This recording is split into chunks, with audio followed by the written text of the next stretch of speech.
They called him the Good Pope, John the 23rd, trailblazer with a sense of humor.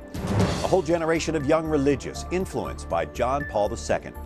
A guest house for Poles visiting Rome becomes a JP2 cultural center. And New York's Archbishop Timothy Cardinal Dolan reflects on two saints forever.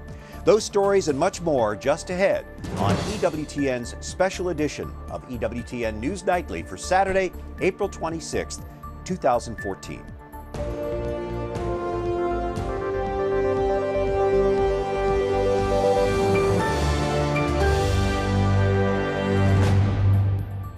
Greetings from the Vatican in Rome. I'm Brian Patrick, and we're now just hours away from the Divine Mercy Sunday Mass and canonizations of Blesseds John the 23rd and John Paul II here at St. Peter's Square. In the weeks leading up to this memorable weekend, you may have seen our special Saints for Today series, exploring the lives of our two newest saints. Well, on this eve of their canonizations, we thought it appropriate to revisit those stories as part of our special Two Saints Forever coverage. We begin with John the 23rd, the first pope that I remember from my own childhood, boldly setting a fresh course in the early 1960s.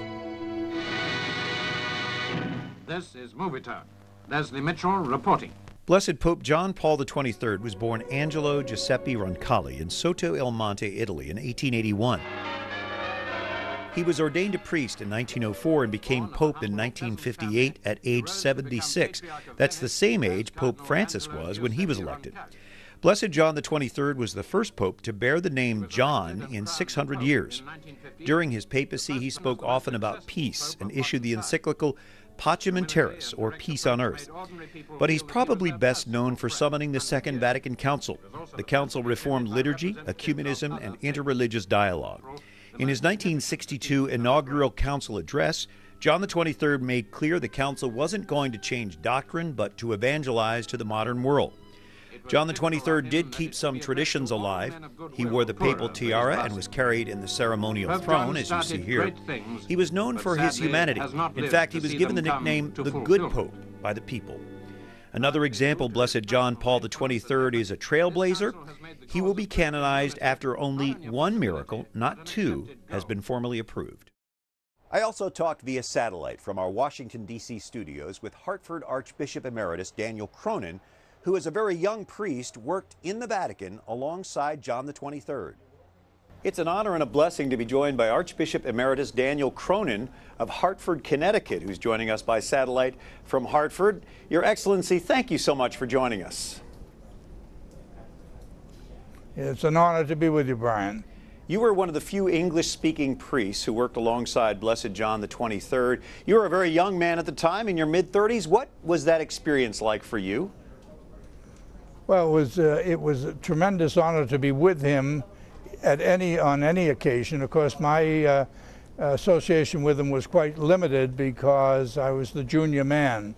There were actually 4 priests in the section, the English language section, that had seniority over me, and particularly Monsignor Ryan, who had been Pope John's secretary when he was delegate in Turkey.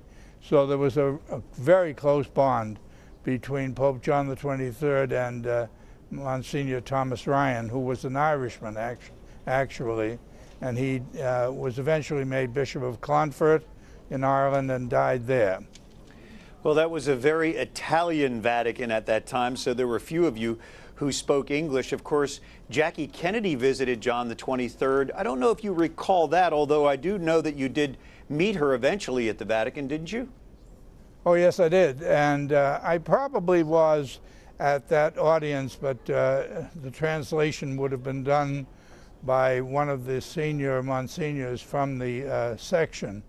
At the time of the visit of Jacqueline Kennedy to Pope Paul VI, however, after the assassination of President Kennedy, I was very much in that audience, and I must say I was deeply impressed by the comportment of Mrs. Kennedy at that time. She had gone through this tragedy, and she was certainly a ladylike presence in the Vatican at that time, one who seemed to be able to rise to the occasion, and she was gracious with us all, met each one of us, and of course was very deferential to the Holy Father at the time, Pope Paul VI.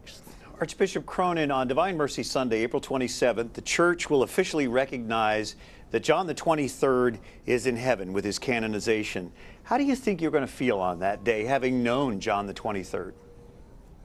Well, as a matter of fact, it's going to be extremely touching, because with John the 23rd as a saint in heaven, and indeed the one that will be named with him, John Paul II, in both instances I knew them and talked with them, and it was John Paul II who named me Archbishop of Hartford and gave me the pallium.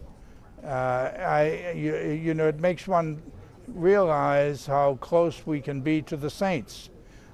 Growing up as a little boy, I heard of all the saints, and yet they seem to be off in the distance, ones that had lived in foreign countries and had then ultimately died and gone to heaven and were declared saints by the Church.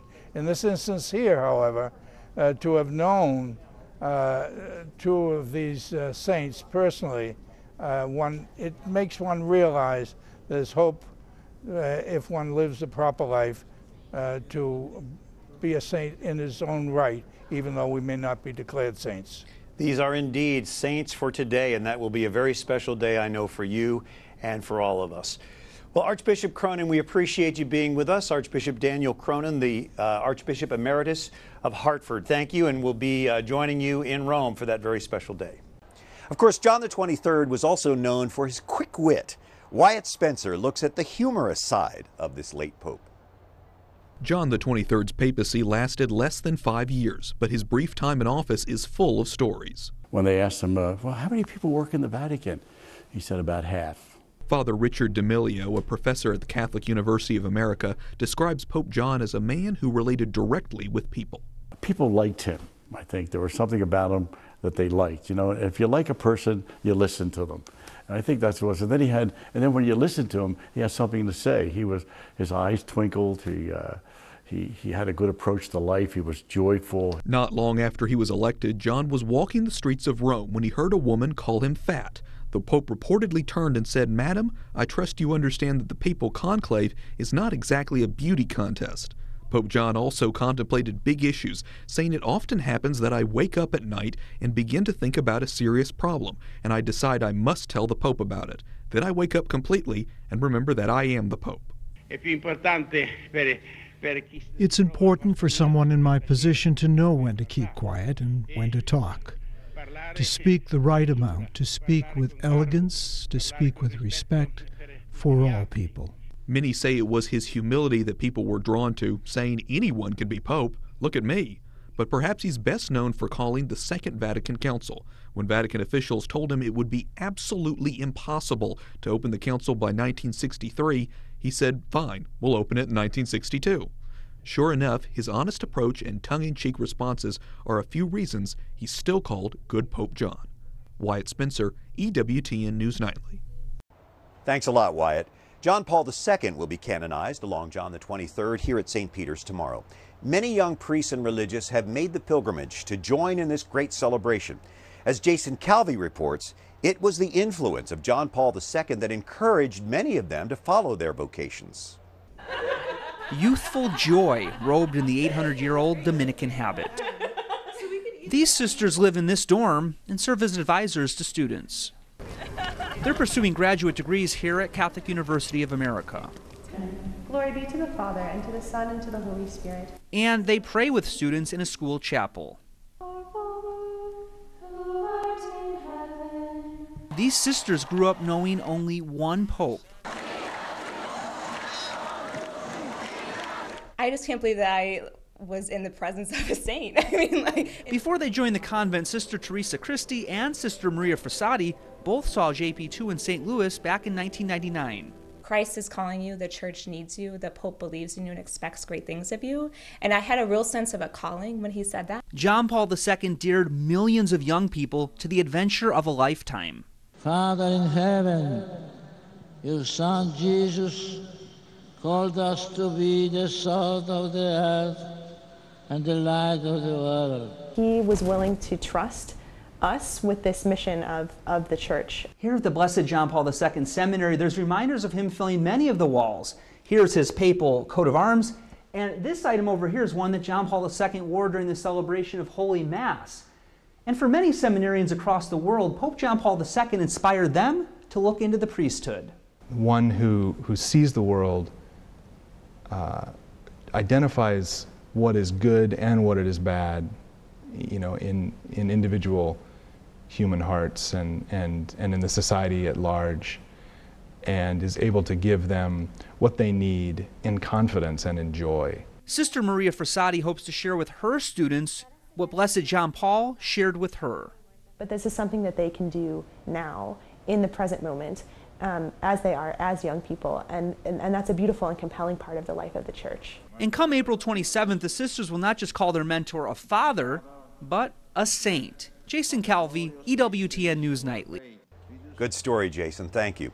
Pilgrims from John Paul II's native Poland are flocking to Rome this weekend. At last count, about 1,700 busloads. Our Rome correspondent Alan Holdren visited a guest house for Poles that becomes so much more. Santo subito, Italian for sainthood now. The desire of the people at John Paul II's death will become reality on April the 27th. Thousands of reminders of his legacy between gifts and writings are housed here. A guest house for Poles visiting Rome. A veritable museum to John Paul II. During his nearly 3-decade pontificate, the pilgrim pope traveled 104 times abroad, totaling more than 700,000 miles. These are the presents he received from every corner of the globe.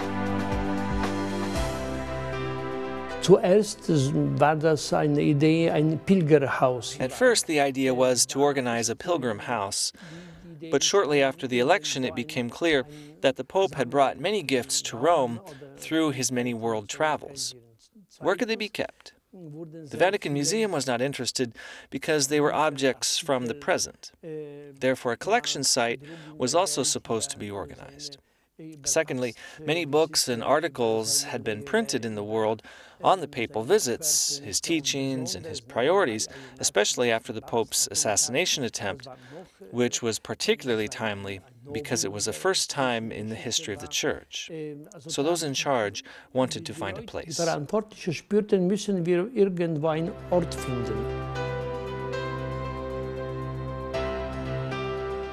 Holdren, our EWTN News Nightly eyes and ears here at the Vatican year-round. Thanks a lot. I hope to visit that center before returning to Washington. Next week in Washington, Gilbert Levine, known as the Pope's Maestro, will conduct a special concert celebrating John Paul II, a man we will now call saint, a man he calls friend. He knighted me, and I feel that I am, although I don't need to because the world doesn't need him defended, that I am carrying on that mission. I feel it as an enormously important part of what the gift that he gave me, and the understanding of spirituality, of resonance that I would never have had if I didn't have the relationship with John Paul, and to think that millions, billions of people around the world share that veneration is incredible. This is not the end, this concert, it's the beginning. It is the beginning of our understanding of the gift that John Paul has given all of us on this earth. I thought it was also brilliant, actually, to canonize both John the 23rd and John Paul II together. They are saints for the world, because everyone, no matter what religion, no matter what background, will find in them people who are reaching out to embrace them. This concert is going to be free in the spirit of Francis. Everyone should come.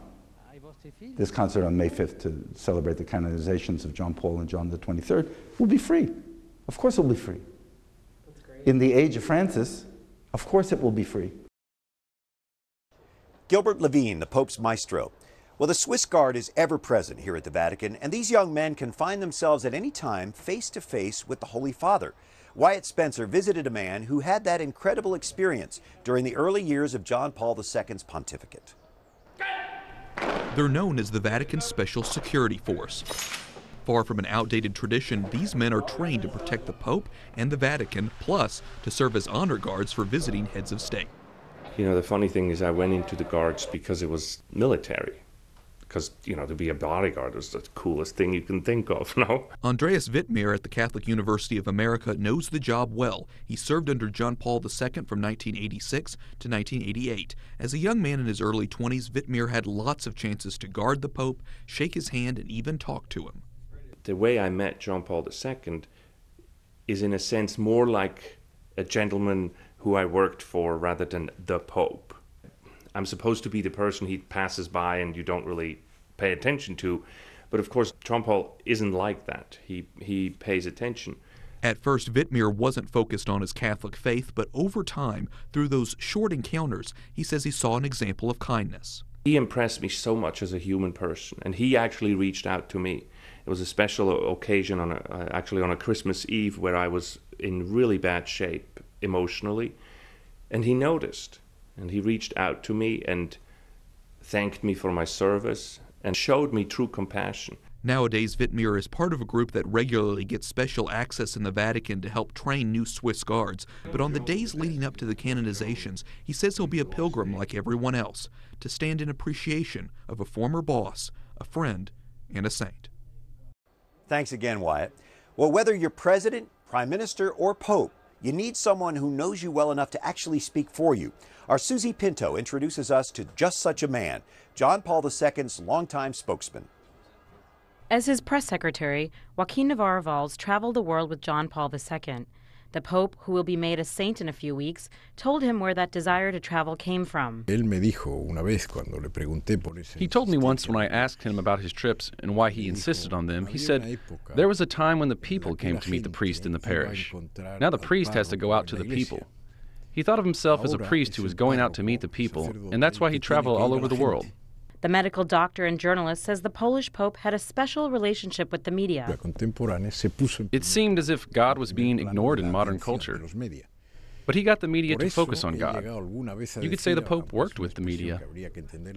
After more than 20 years as one of his closest aides, Navarro-Valls had the tough task of announcing the death of his beloved boss to the world's media. The Holy Father, John Paul II, died this evening at 9:37. Viaticum was administered to the Holy Father, and once again, the sacrament of the sick. We now know that John Paul II's private notes were not burned, as he had asked. Navarro-Valls says that was the right thing to do. And what did he think when he found out John Paul would be a saint? My reaction was to tell him, once again, thank you, John Paul II, for the masterpiece that you made of your life, and that those of us who were close to you were able to see. Thanks a lot, Susie. Coming up, more memories of John Paul II from Washington, D.C.'s Archbishop Emeritus, and how our two new saints displayed their devotion to St. Joseph.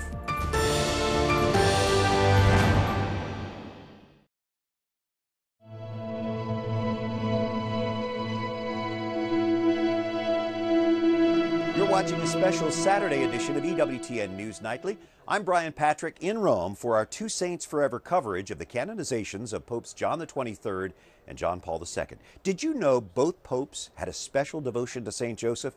More on that in a moment from Wyatt Spencer. But first, our Jason Calvi took an interesting look at the history of American presidents meeting with popes on the eve of the recent meeting between Pope Francis and President Obama here at the Vatican. They laugh and give gifts. They talk.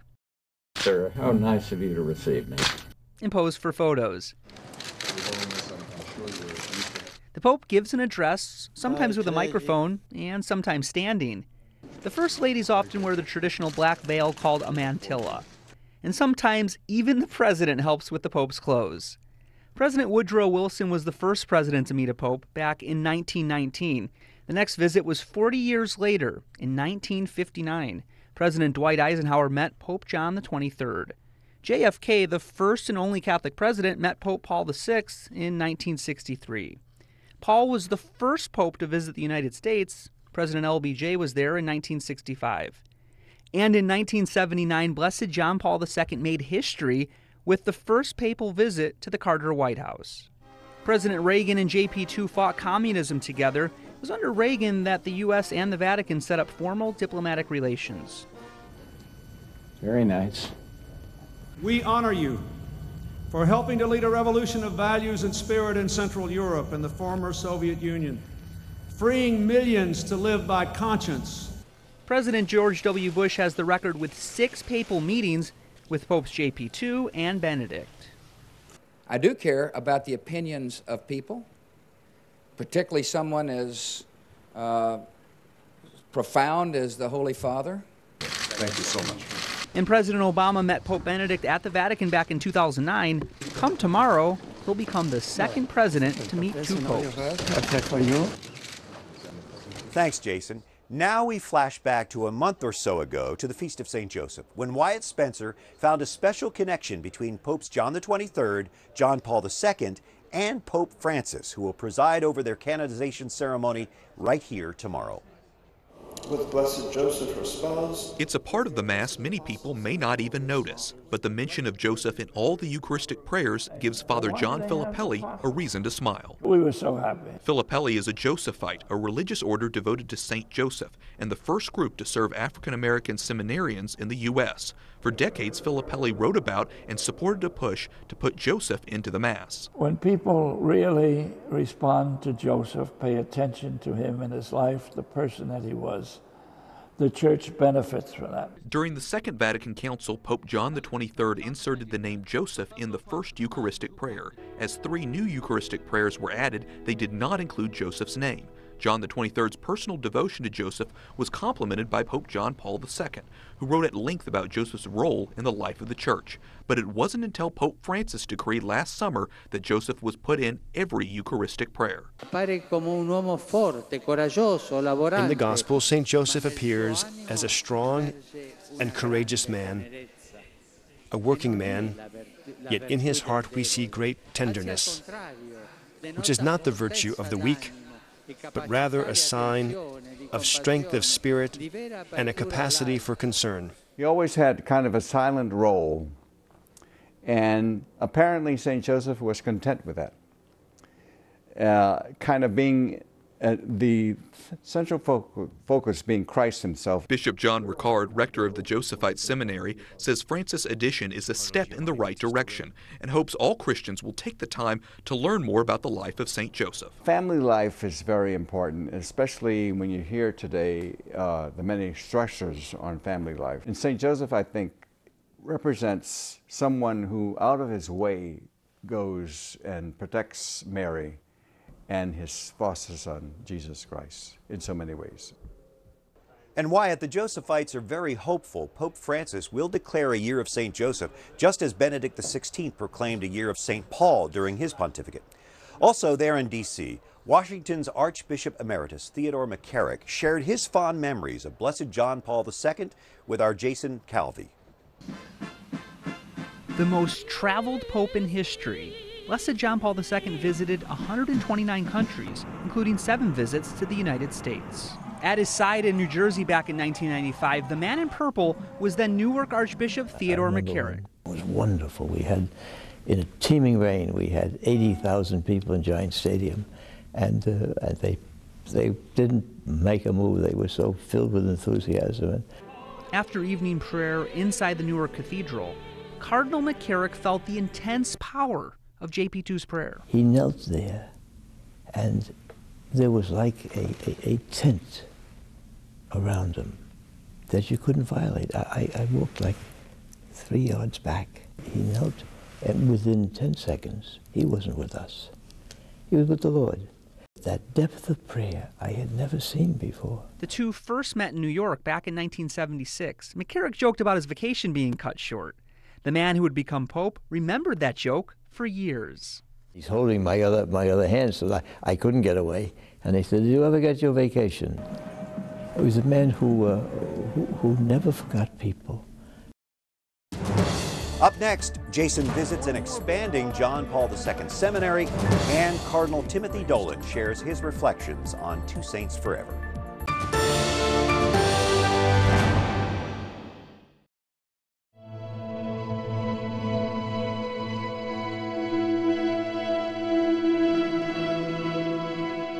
From the Vatican, I'm Brian Patrick with the EWTN News Nightly team and this special Two Saints Forever coverage of the canonizations of Popes John Paul II and John XXIII.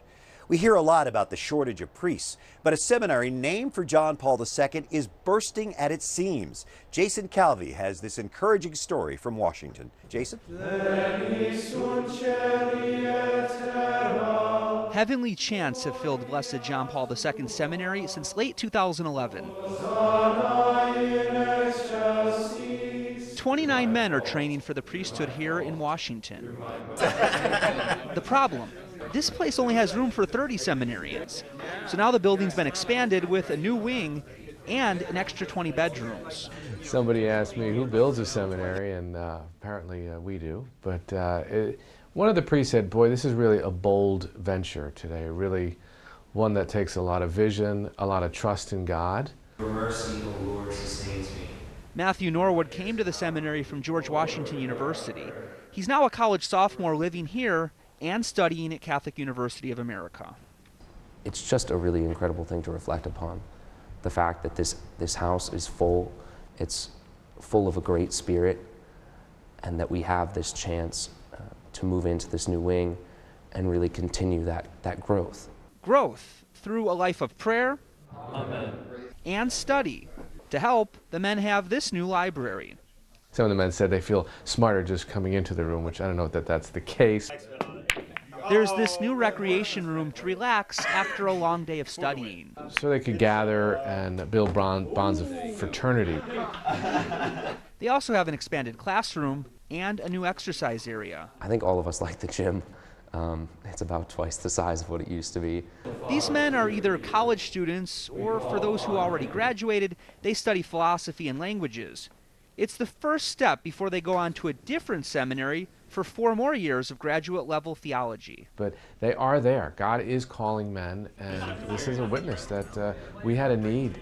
And one more big change on the horizon is the name and the signs of this place, because come April 27th, it won't be Blessed John Paul, but St. John Paul. Reporting here in Washington, I'm Jason Calvi, EWTN News Nightly. Very timely, Jason, as we celebrate John Paul's sainthood. Well, we hope you've enjoyed this EWTN News Nightly special. Churches across Rome tonight will be open for all-night vigils, and we'll be there. I'll join Raymond Arroyo in the morning from right here to share that experience as we celebrate our 2 new saints on Divine Mercy Sunday here in Rome. For our EWTN News Nightly team, I'm Brian Patrick. We leave you now with these reflections from Cardinal Timothy Dolan. It's an exuberant time in the life of the church, isn't it, everybody? With the canonization by Pope Francis of Pope John XXIII and Pope John Paul II. The whole world is rejoicing. I personally feel an immense sense of joy and gratitude for this providential occasion in the life of the church, because I remember both those popes very, very well. I was only 8 when Pope John XXIII was elected, 1958, and then I was only 13 when he died 4.5 years later.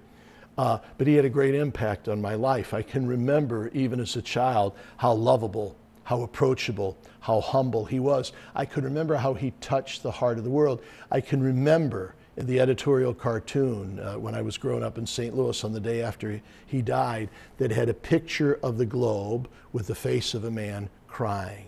That's how he touched the heart of the world. John Paul II, alleluia. I had a box seat on his pontificate because I was able to be in Rome from 1994 to 2001 as rector of the North American College in Rome and see him in action.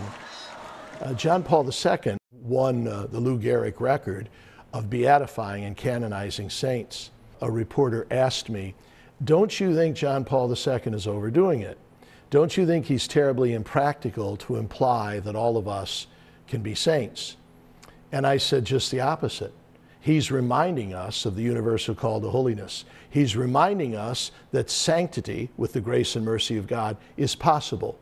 Virtue, perfection, heroic sanctity, they're possible with God's grace and mercy. We're called to do it too. And now to think that this man who inspired the world is now being raised to the altar.